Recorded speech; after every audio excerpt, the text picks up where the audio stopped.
오늘 말씀 함께 보겠습니다. 요한계시록 20장 1절부터 6절까지 말씀 함께 보겠습니다. 우리가 흔히 천년왕국이라는 표현을 많이 쓰고 있습니다. 들어보셨죠? 근데 이 천년왕국이라는 표현은 사실 성경에는 없습니다. 그러면 우리가 요한계시록은 항상 어디와 맞닿아 있다? 구약과 맞닿아 있다.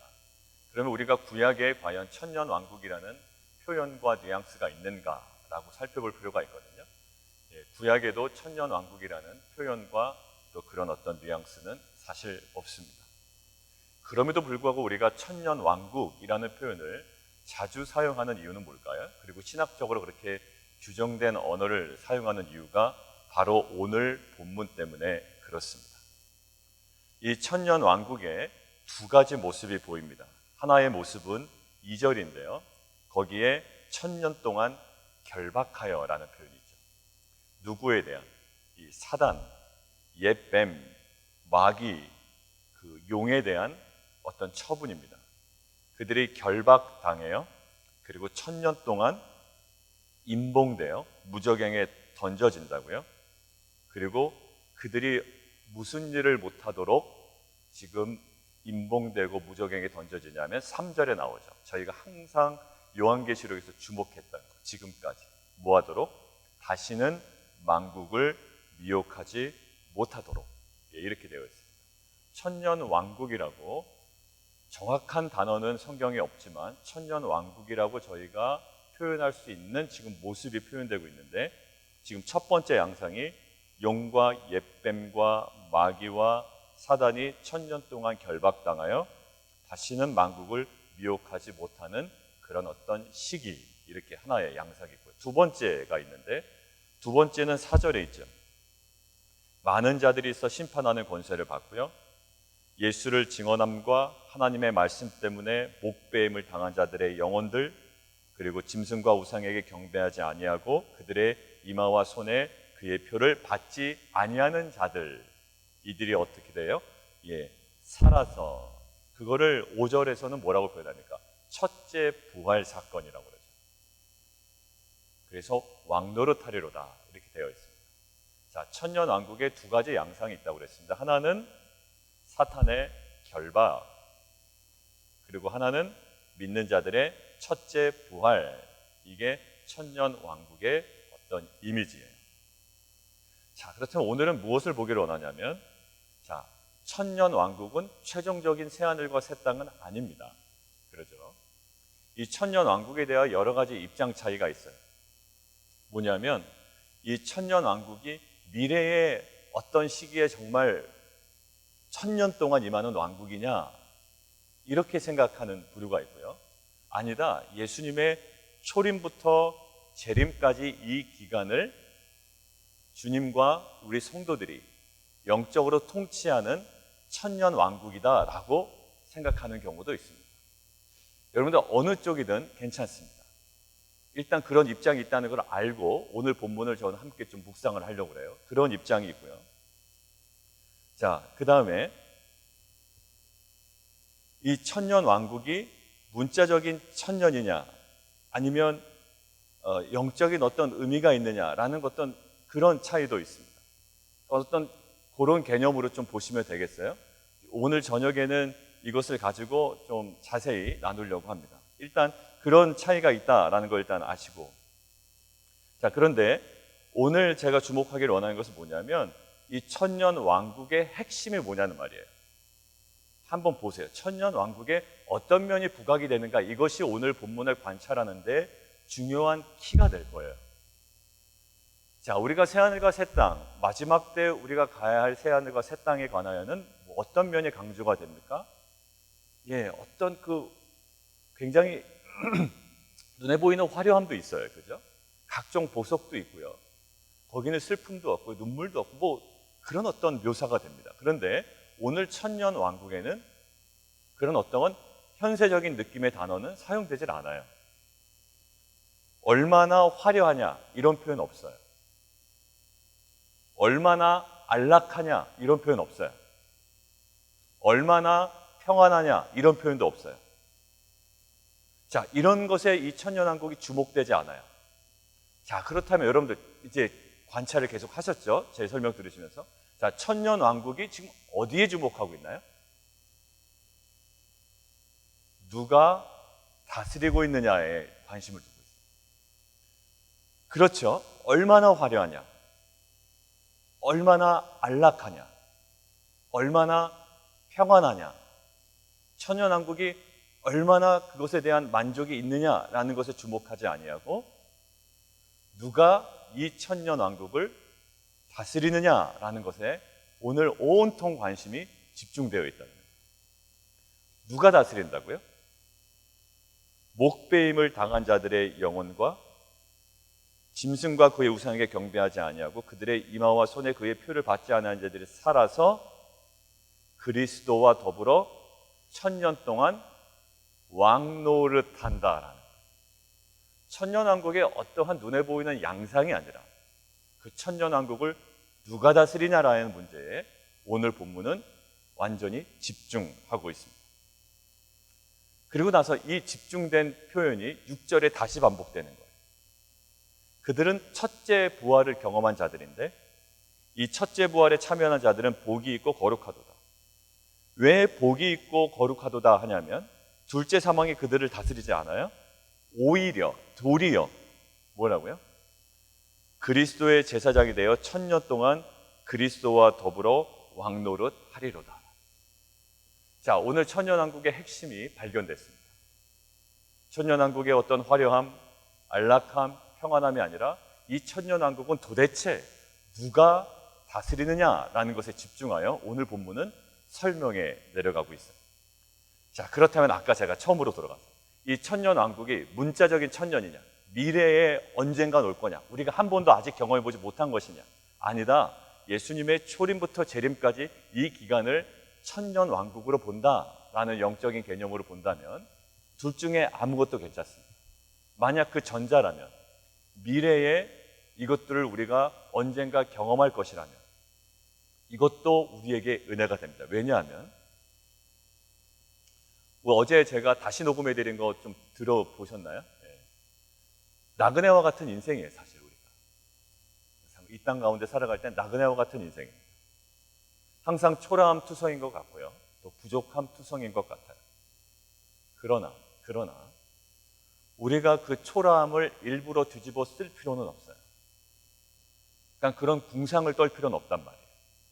나그네와 같은 삶을 살라고 하는 것은 영적인 궁상 떨라는 것이 아니에요. 오늘 본문은 무엇을 얘기할까요? 너희가 장차 만약에 이 천년이 미래적인 천년이라면 너희가 장차 어떤 역할을 하겠다? 그 천년왕국에서 왕노릇하겠다. 결국 뭐냐면 초라함을 덮었으면 안 되고요. 영적인 궁상을 떨면 안 돼요. 결국 뭘까요? 나그네지만, 나그네 맞습니다. 분명한 나그네지만 신약 성경에도 써 있고 출애굽기 19장에도 써 있는 무엇으로 부르셨다고요? 왕 같은 제사장. 근데 왕 같은 제사장으로 부른 게 지금 요한계시록에 오늘 정확하게 나와 있어요. 그리스도의 제사장이 되어 천년 동안 그리스도와 더불어 왕노릇하리로다. 이것이 우리의 분명한 정체성이래요. 나그네 맞아요. 근데 일부러 그 초라함을 덮었을 필요는 없다고. 우리 안에 그 중심에 뭐가 살아있어야 돼요? 예, 왕 같은 제사장으로서의 그 품위가 살아있기를 원하시는 거예요. 어떻게 이렇게 힘든데 품위가 살아있습니까? 라고 만약에 물어보신다면 저는 대통령 선거의 장면을 생각합니다. 대통령 선거 대한민국도 그렇고요. 미국도 마찬가지예요. 선거가 이루어지죠. 그러면 그날 밤 아니면 그 다음날 정도 되면 당선자의 윤곽이 드러납니다. 그러면 선거관리위원회에서 발표를 합니다. 이번 대통령 선거의 당선자는 아무개입니다. 라고 발표합니다. 그렇게 중앙선거관리위원회에서 정확하게 발표가 되는 순간부터 이 대통령 당선자는 거의 대통령과 맞먹는 경호와 모든 것들을 다 누리게 됩니다. 그가 법적으로 대통령의 신분으로 어떤 일을 할 수가 있을까요? 아니요, 할 수 없어요. 아직까지는 전 대통령이 대통령의 신분으로서 모든 것들을 총괄합니다. 만약에 전쟁이 일어나면 국군의 통수권자로서 뭔가 명령을 내릴 수 있는 것은 전 대통령의 아직까지 임기가 남아있는 대통령이라. 그럼에도 불구하고 이 대통령 당선자의 입장은요, 어디를 가든지 경호가 따라 붙습니다. 대통령에 준하는 경호를 받고요, 준하는 예우를 받고요, 그런 영광과 권위를 가지고 살아간다. 대통령입니까? 아닙니까? 아직 아니에요. 그런데 그의 영광을 가지고 살아갑니다. 후보 시절에 그런 느낌으로 살아갈까요? 아니요. 후보 시절에 그런 느낌으로 살아가지 않아요. 절대로 그렇게 살아가지 않습니다. 마치 대통령이 된 듯하게 살아갑니다. 이것이 우리 신자의 모습인 것 같아요. 후보 시절에 고생한 거 그냥 계속 뒤집어 쓰고 살까요? 아니요. 그렇게 살아가다가는 대통령의 사명을 감당할 수가 없어요. 대통령 당선자의 입장에서 그 영광과 그 권위를 누리고 알고 살아간다. 마찬가지예요. 우리는 나그네로 살아갑니다. 그런데 우리는 가져야 될 영적인 품위가 있어요. 뭐라고요? 왕 같은 제사장이에요. 이것이 미래적인 일이라 할지라도, 제가 그래서 천년 왕국에 대한 두 가지 입장이 있다고 말씀드렸죠. 항변할 수 있잖아요. 이거 나중에 되는 거잖아요. 아니요. 성경에서는 천년이 하루 같다고 그랬어요. 그러니까 이것이 아무리 미래적인 일이라 할지라도 반드시 우리가 주어질 일이에요. 대통령 당선자가요, 그거는 보통 한국이 예전에 그 선거 날짜가 바뀌기 전에 11월 정도에 이제 선거가 이루어지고요, 12월에 이제 11월인가 12월에 선거가 이루어지고 발표가 되고 2월 25일 날 이제 대통령 취임식이 있게 됩니다. 왜 제가 기억을 하냐면 2월 25일이 제 생일이거든요. 그래서 항상 5년마다 한 번씩 제 생일은 대통령 취임식이 있었어요. 근데 이제 그게 깨져버렸죠. 이제 그 날짜가 바뀌는 바람에. 근데 그 기간 동안에 어떤 감정으로 살아갈까요? 이 대통령은요, 그 과거의 느낌으로 살아가지 않아요. 그 당선자의 신분의 영광을 가지고 그대로 살아간다. 자, 아무리 2월 25일 되면 하지, 안 그래요. 2월 25일 되기 전까지 대통령인 것처럼 그 영광과 그 권위를 어떻게 정확하게 행사할 것인가를 준비한다고요. 그 준비하는 게 뭘까요? 대통령직 인수위원회라는 게 있어요. 계속 준비해가요. 계속 준비해가고 그날을 향하여 걸어갑니다. 예, 그게 우리 신자의 모습인 것처럼 저는 보였어요. 자, 우리는 나그네예요. 그러나 우리는 왕 같은 제사장이에요. 그게 아무리 미래적인 일을 할지라도. 그리고 어떤 면이 있다고요? 아니다. 초림과 재림 사이에 이 자체가 천년왕국이다라고 표현한다면 그것은 더 정확하게 우리에게 다가오는 거예요. 그렇다면 이 천년왕국이라고, 이 시간을 천년왕국이라고 본다면 그럼 우리는 어떻게 살아야 돼요? 더더욱이 더 우리는 왕 같은 제사장으로 살아야 돼요. 왜? 천년왕국의 핵심은 뭐라고요? 얼마나 더 평안하냐, 얼마나 더 안락하냐, 얼마나 더 화려하냐에 입증되지 않아요. 이 천년왕국의 핵심이 뭐라고요? 누가 다스리느냐예요. 그렇다면 이 시간이 천년왕국이라는 입장에서는 우리가 무엇을 발휘해야 됩니까? 누가 이 땅을 다스리냐, 누구와 함께? 그리스도와 함께 왕노릇하며 제사장 역할을 감당해야만 하는 거예요. 왜? 이때가 천년왕국이기 때문에. 그때의 핵심은 내가 얼마나 더 가졌냐, 내가 얼마나 남보다 더 편안하냐, 내가 남보다 더 높냐가 아니라 얼마나 이 땅 가운데 하나님의 나라를 온전히 임하도록, 왕노릇하고 하나님의 나라가 이 땅 가운데 임하도록 내가 살아가느냐. 어떤 입장이든, 미래적인 천년 입장이든 지금 현재적인 천년 입장이든 우리에게는 동일한 거예요. 왕 같은 제사장. 제가 주일에 설교할 부분이기도 한데 이번에는 복음서에 나타난 종말의 모습을 가지고 설교를 하려고 해요. 요한계시록과 이제 연관되어 있고 또 대강절, 예수님의 다시 오심을 기다리는 자의 삶의 모습이 어떠해야 되는지, 지난주는 그 본문을 봤지만 이번 주는 좀 다른 관점에서 저희가 보려고 해요. 근데 여러분들 종말을 대할 때 보통 여러분들 언젠가 죽습니다라는 이야기를 들으면 실은 그거 별로 듣고 싶어하는 사람 없습니다. 죽긴 내가 왜 죽어? 이렇게 얘기합니다. 그러니까 종말에 대하여 터부시하고 그 다음에 미루다가 때가 되면 내가 직면할 거지 그렇게 미리 얘기하지 마십시오 라고 이야기하시는 분들이 간혹 있습니다. 그러니까 종말은 이렇게 반갑게 받아들여지지가 않아요. 조직신학을 과목을 들어도요, 종말론은 제일 마지막에 있습니다. 뭐 순서상 맞기도 하지만. 그래서요, 진도 못 빼시는 조직신학 교수님들은요, 종말론 가르치지도 못하고 학기가 끝나는 경우도 있어요. 근데 집사님 잘 된 거예요. 조직신학을 3번에 나눠서 들으면 아마 빼먹은 일은 없어요. 근데 조직신학을 2번에 나눠서 하잖아요. 보통 2번에 나눠서 해야 조직신학이 다 되는데 2번에 나눠서 하다 보면 앞에 막 열정적으로 강의하시다가 마지막에 종말론 진도를 못 빼고 그냥 겉핥기식으로 훑고 그냥 지나가시는 경우도 있어요. 그러니까 천대받는 게 종말론이에요. 그런데 제가 이 복음서 이제 주일 말씀을 본문 묵상하다가 하나 깨달은 게 있어요. 뭐냐면 예수님의 가르침은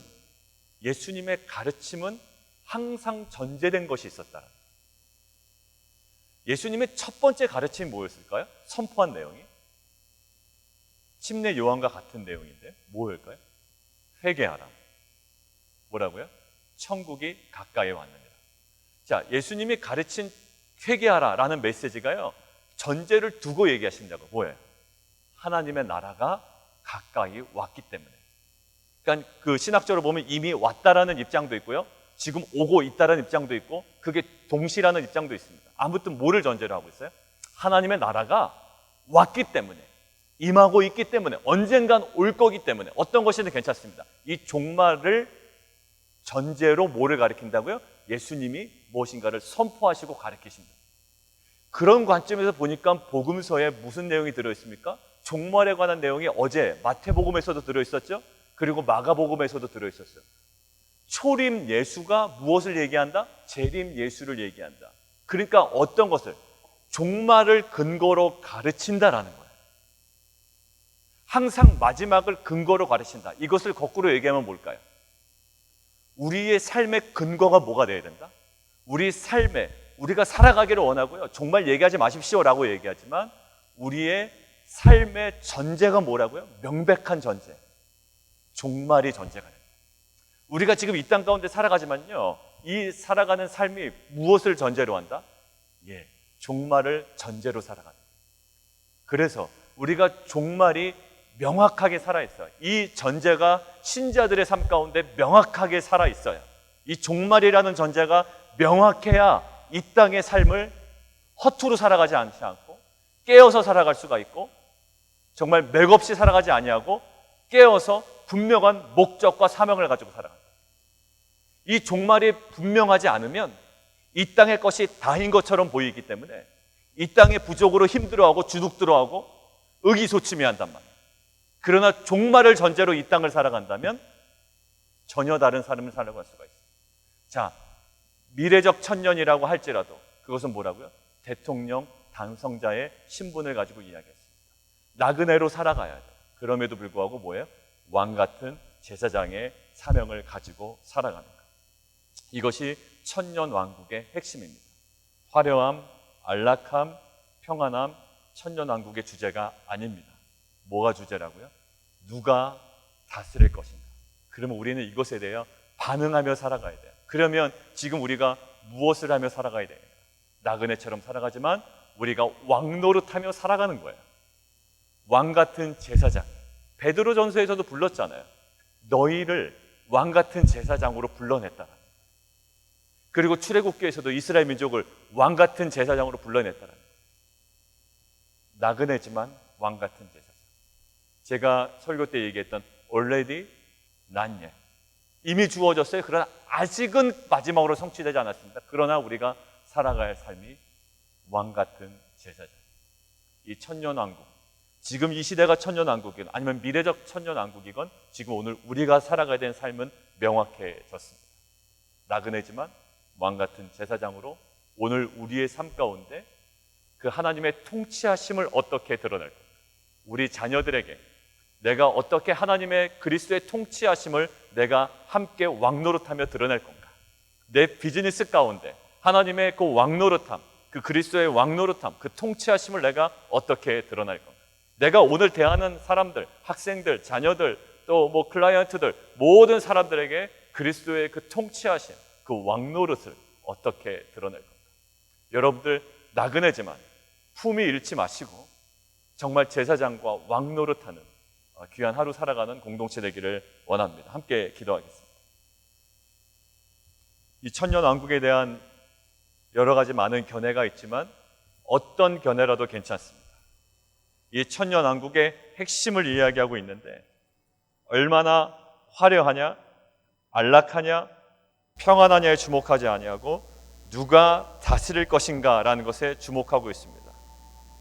누구냐라고 할 때 그 자들은 목배임을 당한 자들의 영혼들, 짐승과 우상에게 경배하지 아니한 자들, 첫째 부활을 경험한 자들입니다.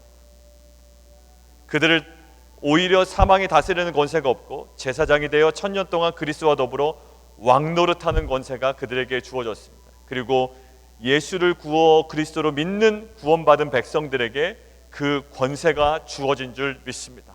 하나님 여전히 본향을 향하여 걸어가는 나그네와 같은 인생이지만 우리가 그 초라함을 스스로 덮어쓰는 것이 아니라 나그네지만 왕같은 제사장으로 오늘 하루도 품위 있게 제사장이 되어 그리스도와 더불어 왕노릇하는 정말 그 권세를 가지고 살아가는 귀한 공동체 되게 도와주시옵소서. 우리 자녀들에게, 우리 직장에서, 우리 사업에서 하나님 그리스도와 더불어 왕노릇하는 구체적인 섬김과 헌신과 그런 사명의 감당 있게 하여 주십시오. 함께 기도하겠습니다.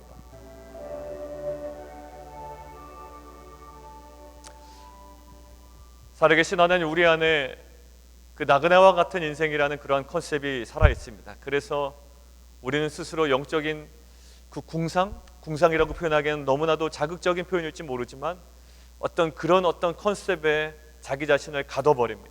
그러나 하나님 오늘 명확하게 얘기하셨습니다. 너희는 나그네와 같은 인생이기는 하나 아직 최종적인 그 본향을 향하여 도착하지 않은 인생이긴 하나 마치 대통령 단성자의 신분이 대통령과 거의 준하는 경호와 영광과 권위를 얻는 것처럼 이 땅 가운데 나그네로 살아가지만 왕같은 제사장으로 그리스도와 더불어 왕노릇하는 그런 품위와 권위를 가지고 살아가기를 주님께서는 원하십니다. 하나님 오늘 하루 살아갈 때에 하나님 그 왕같은 제사장으로서의 그 품위와 그 권위와 영광스러움이 오늘 대하는 모든 사람들을 통하여 만나는 클라이언트, 만나는 모든 학생들, 자녀들, 모든 직원들, 하나님 모든 하나님 관계 맺는 사람들을 통하여 그리스도와 더불어 왕노릇하는 우리의 귀한 사역들이 아름답게 진행되고 구현될 수 있도록 주님 인도하여 주시옵소서. 하나님 이 천년 왕국이 우리에게 명백하게 주어진 다스림의 권세이기에 하나님 이것들을 우리의 영광으로 알아 오늘 하루도 정말 그리스도와 함께 그 사명을 감당해 나가는 빛과 소금교회 공동체가 되게 도와 주옵소서. 예수 그리스도 이름으로 감사하며 기도합나이다.